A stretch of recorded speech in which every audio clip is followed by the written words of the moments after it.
If you have lean or adrenal PCOS, which I think in the future it's just going to be called adrenal PCOS, because that's what I've discovered in my own research. And I'm talking about my own personal experience with this.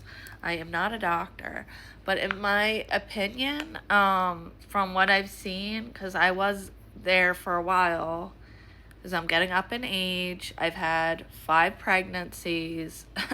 My body has been through the ringer, okay? I'm almost 40 years old.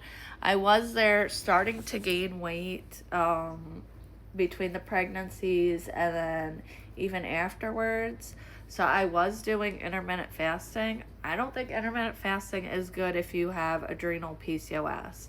If you have the other types, because I think there's different types of PCOS as we're discovering, it's probably a good option depending what you have. But in my experience with the adrenal PCOS, when I was doing the intermittent fasting, I think it was raising my cortisol levels, stressing my body out, and raising my blood sugar, because I was gaining weight, and it didn't matter what I was doing there, I was gaining weight like pretty quickly, almost getting up to 100, like, well, I won't go into specifics, but I was like gaining a couple pounds every week, and I'm a 5 foot woman, so a couple pounds can make a big difference on somebody of my stature.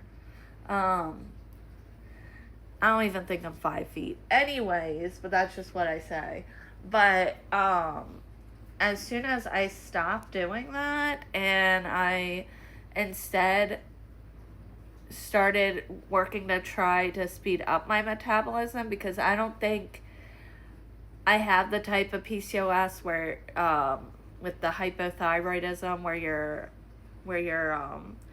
like eating too much and blah blah. As soon as I started, because that's never been like my issue necessarily, as soon as I started um